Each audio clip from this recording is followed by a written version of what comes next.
Giraffe একটি বন্যপ্রাণী। বনের বিশেষ বিশেষ জায়গায় এদেরকে দল বেঁধে চলাফেরা করতে দেখা যায়। জিরাফের গায়ে আঁকা বাঁকা দাগ থাকে, তবে দুটি জিরাফের গায়ের দাগ কখনো এরকম হয় না। পৃথিবীর সবচাইতে লম্বা প্রাণী হিসেবে জিরাফের অবস্থান। একটি জিরাফের দৈর্ঘ্য প্রায় 19 ফুট পর্যন্ত লম্বা হয়। এছাড়াও জিরাফের লম্বা উঁচু বলে উচ্চতম প্রাণীদের ক্ষেত্রে জিরাফের অবস্থান প্রথম সারিতে। এদের দৃষ্টিশক্তি খুবই প্রখর, ফলে বহু দূরের শত্রুকেও জিরাফ সহজেই দেখতে পারে। এছাড়াও জিরাফ খুব জোরে দৌড়াতে পারে।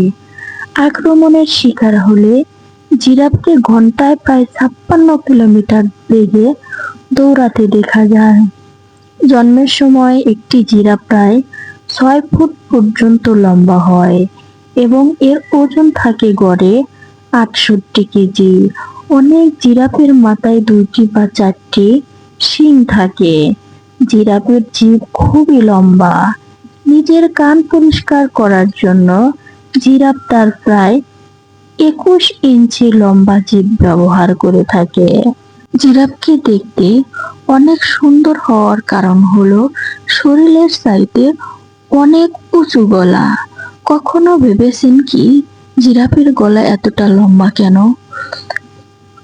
দলবদ্ধভাবে চলাফেরা করে বলে সিংহকেও সাবধানে থাকতে হয়, কারণ জিরাফের লাঠির আঘাতে সিংহ মারাত্মক আহত হতে পারে। এছাড়া আক্রমণের ভয়ে জিরাফ কখনো বসে ঘুমায় না বা বিশ্রাম নেয় না, কারণ জিরাফের বসতে যেমন সময় লাগে প্রচুর, তেমনি বসা থেকে দাঁড়াতেও অনেক সময় নেয়। এছাড়া প্রকৃতিগতভাবে জিরাফ লম্বা হওয়ায় বসতে স্বাচ্ছন্দ্য বোধ করে না। তবে দলগতভাবে থাকা অবস্থায় কিছু কিছু জিরাফ মাঝে মাঝে বসে বিশ্রাম নেয়। পানি খাওয়া, ঘুমানো কিংবা দিনের বেলা বিশ্রামের সময় অন্তত একটি জিরাফ আশেপাশে নজর রাখে, শত্রুর উপস্থিতি জানানোর জন্য। খুব নিচু আওয়াজে এরা পরস্পরের সঙ্গে যোগাযোগ রক্ষা করে চলে। এদের গলার আওয়াজ 20 হর্টজেরও নিচে, ফলে জিরাফের আওয়াজ মানুষ শুনতে পায় না। জিরাফ সাধারণত নিজেদের মধ্যে লড়াই করে না, তবে খেলাধুলা করার সময় কিংবা খুব বেশি রাগান্বিত হলে মাঝে মধ্যে একে অন্যের সাথে লড়াই করে। দীর্ঘ আকাশিয়া গাছের পাতায় এদের অন্যতম খাদ্য। অন্য প্রাণীরা অবশ্যই এই লম্বা গাছের পাতা খেতেও পারে না। জিরাফের আরেকটি প্রধান বৈশিষ্ট্য হচ্ছে এরা উটের মতো পানি না খেয়ে দীর্ঘদিন কাটিয়ে দিতে পারে।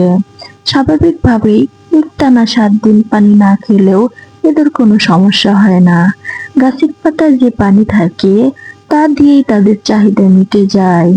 জিরাফ কিন্তু আবার নাচতেও পারে।